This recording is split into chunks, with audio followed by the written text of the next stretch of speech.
beh, no, è perché ovviamente cominciamo.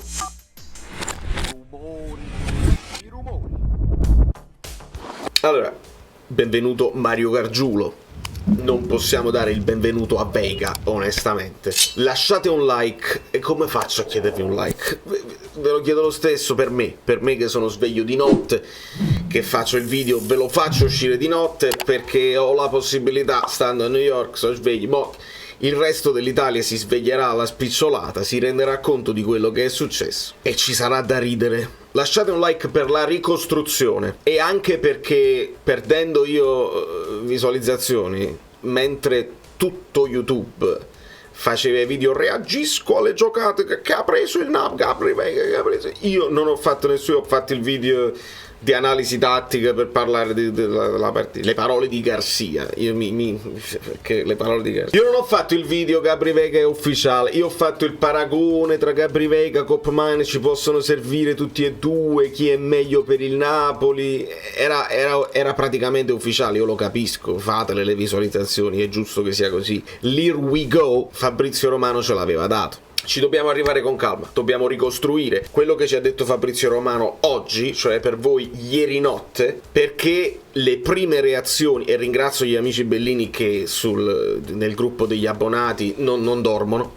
mi fanno sapere le cose, gli amici Bellini che mi hanno scritto su Azzurro Fluido Instagram, che mi hanno tenuto aggiornato, e praticamente è sfumato nella notte il sogno di avere Gabri Veiga, e ci sono già le prime reazioni, io registro già le prime reazioni da parte di chi dice ma è meglio così, ci andiamo bene noi perché se il ragazzo vuole andare in Arabia non è buono, il ragazzo non ha l'ambizione di fare così, e le reazioni ovviamente di chi dice De Laurentiis che cosa stai combinando, cosa. Andiamo per ordine per fare una ricostruzione, poi dovete credere alle parole di Fabrizio Romano, che credo sia attendibile nelle cose che dice, anche perché ha una reputazione che si è costruito e non credo che dica stupidate. Il Napoli punta Gabri Veiga a giugno, tant'è vero che qualcuno l'aveva fatto questo nome, ma c'è folla, ci sono e le abbiamo lette, c'è l'interesse del Liverpool, si è parlato di Manchester City, del Chelsea, il Napoli le aste non le fa, si defila,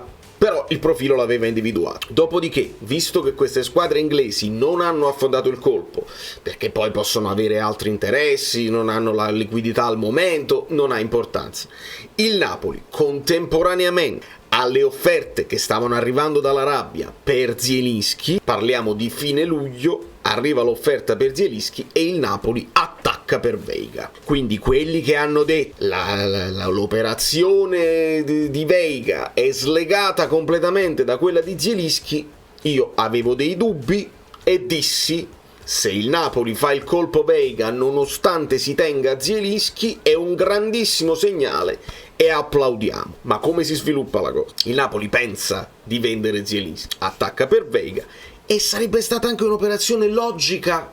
Ti togli un giocatore che alla fine del suo percorso a Napoli, non alla fine della carriera, ma alla fine del percorso a Napoli, ci fai i soldi perché sfrutti la rabbia, ti prendi un talento che ti dura 10 anni, più o meno con le stesse cifre, era proprio un'operazione perfetta. Il venerdì del 18 luglio arriva l'Here we go di Fabrizio Romano, perché Celta Vigo e Napoli trovano effettivamente l'accordo. Contemporaneamente, però, il Napoli, questo ci dice Fabrizio Romano, tira un po' la corda per Zielinski. Quindi se ascoltiamo Fabrizio Romano, tutti i discorsi, la moglie di Zielinski ha rifiutato, Zielinski ama il Murales e vuole rimanere a Napoli, Zielinski eccetera eccetera. Secondo Fabrizio Romano è il Napoli che avrebbe voluto più soldi dall'Arabia per Zielinski, e onestamente, ed è un parere personale, mi sa di sì, perché se De Laurentiis, se uniamo i puntini, De Laurentiis riceve offerte per Osimhen, no, me ne devi dare 200, e ha ragione, io non sto assolutamente criticando l'operazione, il modo di De Laurentiis, visto che questi spendono soldi che non esistono proprio,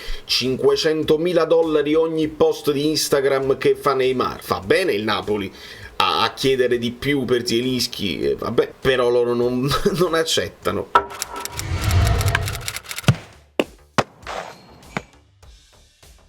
E mentre avevano anche loro, e si parla di metà agosto, avevano, mi pare il 16 agosto esce la notizia che loro l'idea per Veiga pure l'avevano avuta, o meglio, mi sembra evidente, parla di Zielinski in Arabia, il Napoli pensa a Veiga, l'Arabia sente, dice, come lo sostituite Zielinski? Con Veiga. Ok, me lo segno. Veiga ha le visite prenotate per il Napoli perché l'accordo c'è, ma tra sabato e domenica si litiga, ci dice Fabrizio Romano, per la forma di pagamento. Il che significa diluire, dilazionare, prestito con obbligo di riscatto, ti do 20 adesso, poi altri 20 sono di bonus, e questo non ti sto pagando la clausola perché questo poi è il succo del discorso. Il Napoli non ha, perché se il Napoli paga la clausola 40 milioni non ci sono negoziazioni che tengano, assolutamente. Paghi la clausola, il giocatore è tuo, sta già a Napoli. E invece ci sono delle incomprensioni tra Celta e Napoli per quanto riguarda questa forma del pagamento. Lunedì c'è il gelo, martedì un tentativo di riavvicinamento, avevamo letto da tutte le parti, e volontà di tutte le parti chiudere, perché il Celta deve reinvestirli questi soldi. Mercoledì, cioè ieri, si inserisce l'Al-Ahly, offre, secondo Fabrizio Romano sempre, gli stessi soldi che ha offerto il Napoli, quindi nemmeno a dire loro hanno pagato la clausola o hanno pagato di più, gli stessi soldi ma con un pagamento immediato, il che significa per il Celta Vigo poterli reinvestire subito, visto che è il loro centenario e non si possono privare del più grande talento che hanno nel centenario della società, devono almeno poter reinvestire. Hanno preso Benitez, vogliono fare bella figura coi tifosi ed è comprensibile. Il Celta accetta l'offerta dell'Al-Ahly e bisogna convincere il calciatore. Il calciatore parla con l'allenatore, parla con gli arabi che stanno cacciando i soldi. Perché? Perché è un ragazzo di 21 anni che non rinuncia alla sua carriera, ragazzi, mettiamoci bene in chiaro questo, va a giocare nell'Arabia, finisce la carriera. Assolutamente no. Parla con l'allenatore che non è uno qualsiasi. Perché? È Mattias Jaisle, non lo so dire in tedesco, ma allenatore ex Salisburgo, un allenatore importante, un allenatore che nel tempo ha convinto in questi giorni Firmino, Ibañez, Mahrez, Mendy, Kessie, Saint-Maximin, Demiral.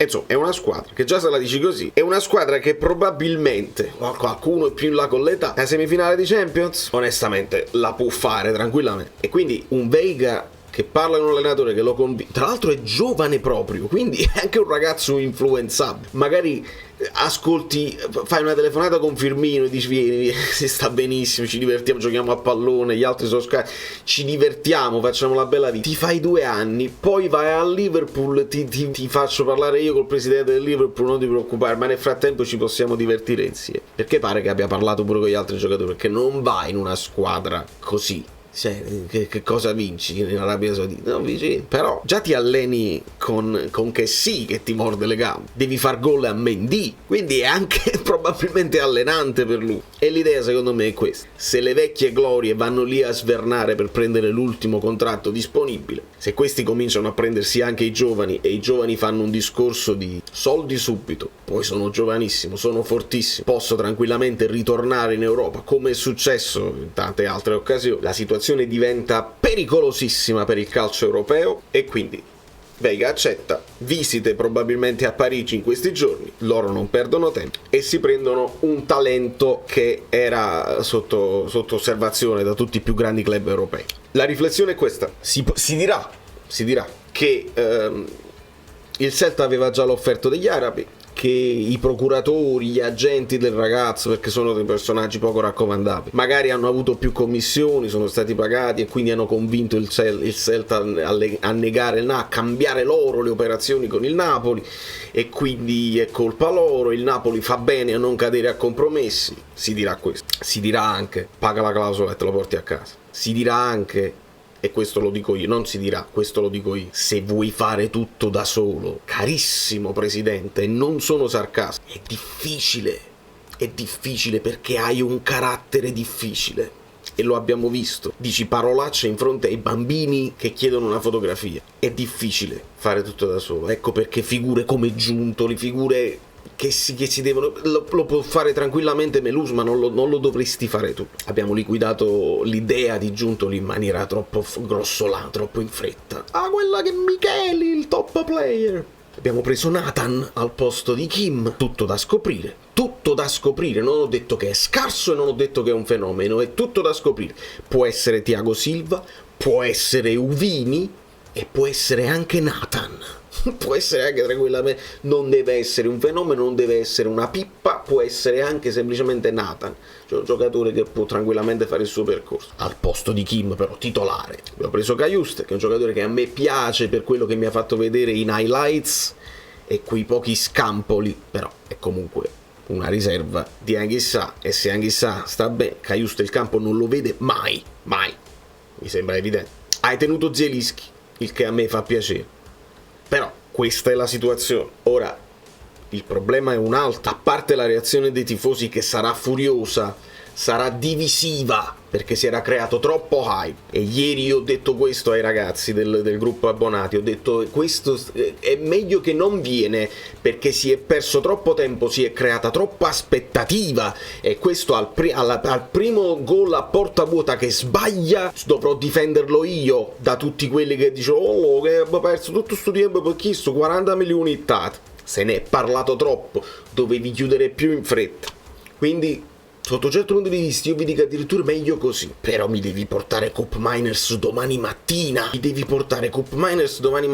l'unico modo per tranquillizzare i tifosi e per tranquillizzare Garcia, perché tu devi mettere il tuo allenatore, i tifosi fregatene, come sempre hai fatto, fregatene di quello che vogliono i tifosi e vai per la tua strada, ma dai a Garcia una squadra che può fare bella figura in Champions, perché altrimenti sono chiacchiere che volano, sono le stesse chiacchiere quando tu dici da Napoli al mondo, e nel mondo le magliette non ci sono, e le interviste non le possiamo sentire, e le partite non le possiamo vedere nel mondo.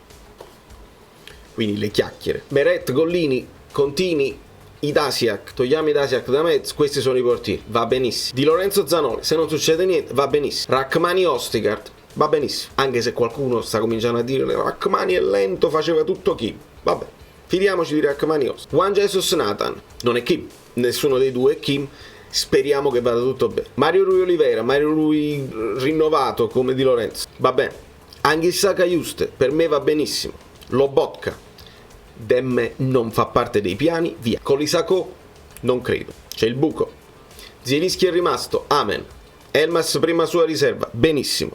C'è Gaetano, non so che deve fare. In questo momento Gaetano è il vice Lobotka. Ragioniamo sui fatti.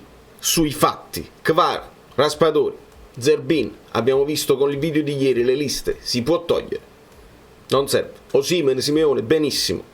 Politano, Lozano, Zedatka non serve. Se Lozano va via è un altro paio di maniche.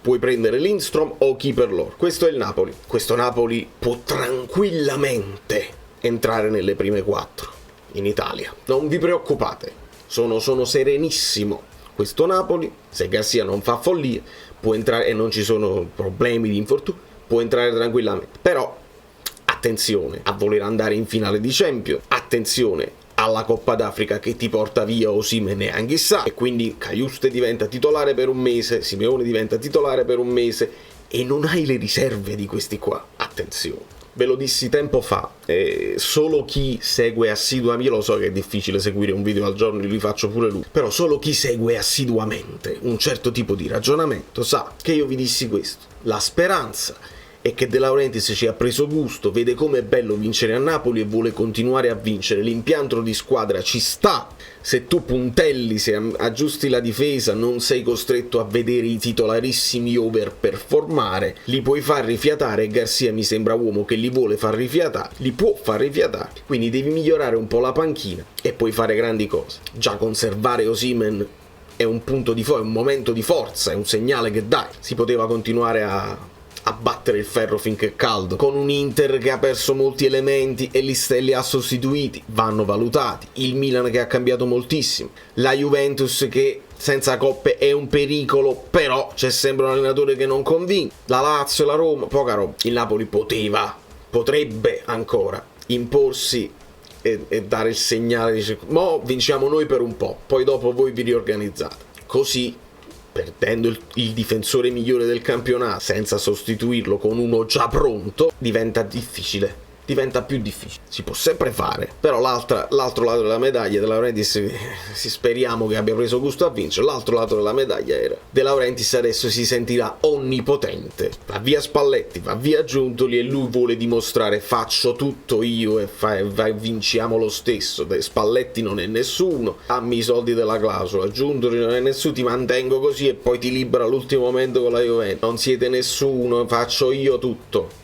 Faccio io le magliette, faccio io. Hai tu le magliette, bellissima, ma nel mondo non arriva. Quante ne stai vendendo nel mondo? Gli 83 milioni di tifosi nel mondo, quante ne hai vendute? Mi fa paura, un uomo solo al comando mi fa sempre paura. E si sta prendendo un rischio, io questo l'ho detto in tutti i video, si sta prendendo un rischio enorme. Se gli va bene, tanto di cappello. Gli A16 si possono distribuire dove vogliono loro sulle tangenziali, fa tutto lui e va tutto bene. Se non gli va bene, hai sprecato un bonus che ti eri guadagnato con tanta fatica e con delle scelte anche impopolari che ti portavano ad avere un credito, ti hanno portato ad applausi da parte dei tifosi, ti sei fatto 2 ritiri dove potevi camminare a testa alta e con le spalle, col petto in fuori, con i tifosi che ti acclamavano. Stai bruciando un po' tutto così e non posso stare dietro a chi dice meglio così, siamo forti lo stesso. La verità è una, non lo so. Gabri Veiga va là e floppa, si infortuna oppure non serve a niente, Gabri Veiga non era il profilo che ci faceva vincere il campionato quest'anno, non lo so, ma abbiamo perso tempo appresso a uno e non l'abbiamo chiuso e adesso 23 agosto, 24 agosto. Guardate la formazione, ditemi voi guardando la formazione se state tranquilli o se Garcia, che ha detto io mi fido, De Laurentiis ha detto che è ambizioso, vuol dire che mi darà una squadra che mi permetterà di fare grandi risultati. Non lo so, è difficile, credo di non riuscire a dire tutto quello che ho in testa in questo momento. Certo che fa male sentirsi presi in giro da Lenz, sentirsi preso in giro da probabilmente giornalisti della rabbia che dice te lo potevi tenere il tuo, tanto noi ci abbiamo preso, ti fai prendere in giro da 2 squadre. Vuol dire che il Napoli, nonostante lo scudetto, è rimasta una squadra piccolina perché è snella, la società snella, la squadra piccolina che ha un talento, comunque può offrire quello che può offrire un paio di milioni, 2 milioni e mezzo. La rabbia ne potrà offrire 15, 12, 16, 16, tanto ne può offrire quello che vuole la rabbia, quindi tu non ti puoi mettere a paragone. L'unico modo che hai è fare in fretta, sono i tempi. Se tu sei convinto dovevi affondare subito senza avere problemi di pagamento, senza voler tirare sempre la corda, è lì che la fallisci, perché sei una squadra ancora piccolina. E se la preoccupazione è un'altra, perché la dimensione del Napoli è questa e noi tifosi equilibrati lo sappiamo e ce ne siamo fatti una ragione, il problema è se questo poi porta una reazione a catena, che noi abbiamo ancora la situazione di Lozano che è separato in casa perché De Laurentiis non lo vuole, diciamo le cose come stanno. Lozano prende troppo, De Laurentiis lo vuole lasciare in panchina perché non ha avuto offerte dignitose che lo soddisfano. La situazione Osimhen ce l'ha chiarita, lui continuerà a giocare ma non sembra che abbiano già fatto il rinnovo, e questa situazione poi a catena si porta un pochino di perplessità, di riflessioni da parte di altri giocatori che già stanno qua e stanno bene, o quelli che potenzialmente possono venire, che noi andiamo nella profondità a cercare di capire. È stato De Laurentiis, sono stati i procuratori, è stata l'Arabia Saudita, è stato l'agente del calciatore, il Celta che ha cambiato le carte in tavola, noi andiamo a vedere, ma gli altri giocatori avranno solamente un'idea, si possono fare un'idea, dice al Napoli forse è meglio, se ci sta un'altra squadra che offre lo stesso forse è meglio andare di là, perché poi diventa complicato uscirsene, il presidente fa problemi, capite perché non bisogna creare precedenti di questo tipo. Capita anche all'Inter, certo, capita a tutti, figuriamo. Però noi dobbiamo completare la squadra e dare a Garcia una rosa competitiva per fare con dignità tutte le competizioni, perché l'anno scorso abbiamo messo la barra qua e dobbiamo difendere lo scudetto che abbiamo in petto. Da New York, Valerio Fluido, Azzurro Fluido è tutto, state tranquilli, nel finale vi dico state tranquilli, non vi amareggiate, perché io non credo che De Laurentiis possa permettersi di andare con questa squadra a fare le competizioni, qualcosa succederà.